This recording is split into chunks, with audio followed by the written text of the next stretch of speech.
Hello दोस्तों, कैसे हैं आप सब।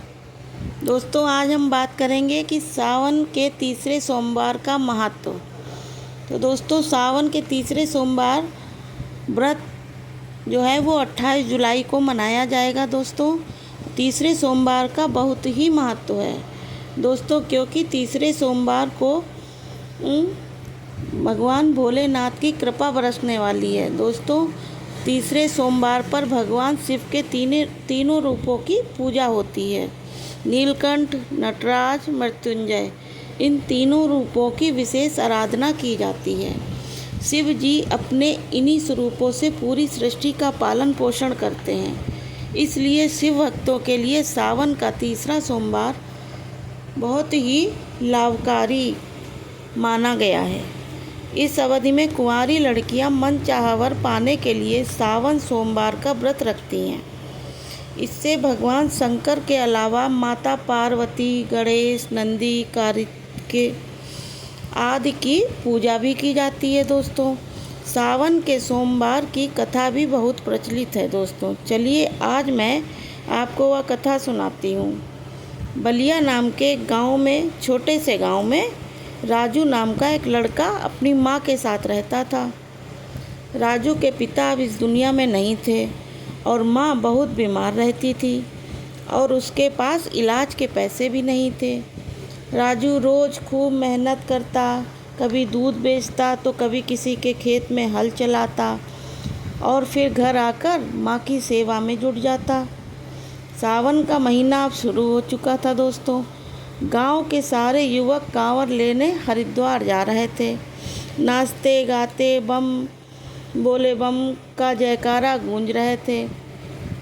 राजू की भी दिली इच्छा थी कि वो भी एक बार कांवर लाए, लेकिन हालात उसे इसकी इजाज़त नहीं देते थे। एक रात उसकी माँ ने उससे कहा कि बेटा, भोलेनाथ सच्चे मन से जो भी मांगो वो ज़रूर देते हैं। तू चाहे तो इस सावन में उनकी भक्ति कर, हो सकता है कि वो हमारी भी सुन लें। राजू ने माँ की बात को दिल पर ले लिया और वह कांवर यात्रा पर निकल पड़ा। दोस्तों, रास्ते में वह नंगे पैर बिना चप्पल के एक पुरानी धोती और सस्ती प्लास्टिक की कांवर लेकर हरिद्वार की ओर चल पड़ा।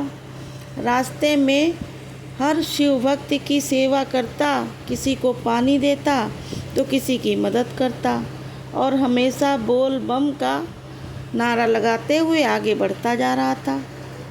कई जगह पर लोग उसका मजाक भी बना रहे थे कि ये बच्चा क्या कांवर लाएगा, खुद की देखभाल तो कर नहीं सकता और कांवर लेने चला है।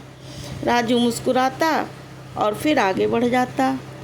हरिद्वार पहुंचते समय जब वो गंगा नदी पर जल लेने गया तो उसकी आंखों में आंसू थे।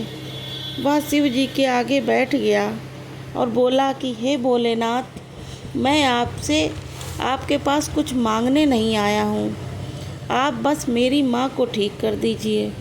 मेरी माँ की बीमारी मुझसे देखी नहीं जाती, इसलिए मैं यहाँ आया हूँ। अगर आपको लगे कि मेरी भक्ति सच्ची है तो बस आप मेरी माँ को ठीक कर देना। रात में जब राजू गंगा तट पर सोया तो उसने सपना देखा कि एक साधु महाराज उसके पास आए और बोले कि बच्चे, तूने निस्वार्थ प्रेम से भगवान को पुकारा है, अब तू घर जा और तेरी माँ तो ठीक हो चुकी है। राजू की आँख खुल गई और उसने इस सपने को अनदेखा कर दिया, लेकिन अब उसके मन में एक अजीब सी शांति थी। फिर राजू अपने घर की ओर लौट गया। उसने देखा कि दरवाजे पर उसकी माँ खड़ी है, बिल्कुल स्वस्थ। उसने अपने बेटे से कहा कि राजू, तूने शिव की भक्ति पूरे दिल से की है और तूने सच्चे दिल से उन्हें पुकारा है। जब तू यहाँ से गंगा जल लेके चला, उसके बाद मुझे बहुत ही गहरी नींद आई और जब मैं सवेरे उठी तो जैसे सारी बीमारी ही चली गई हो। गांव वाले ने इस चमत्कार को देखा तो सब राजू को गले लगाने लगे। लोग उसे भोले बाबा का सच्चा भक्त कहने लगे। इसलिए दोस्तों सच्चे मन से की गई भक्ति कभी व्यर्थ नहीं जाती। दोस्तों आज का वीडियो दोस्तों यहीं तक। कल फिर मिलेंगे। हो सके तो चैनल को सब्सक्राइब कर दीजिएगा, लाइक कर दीजिएगा। Okay, bye bye, Tata.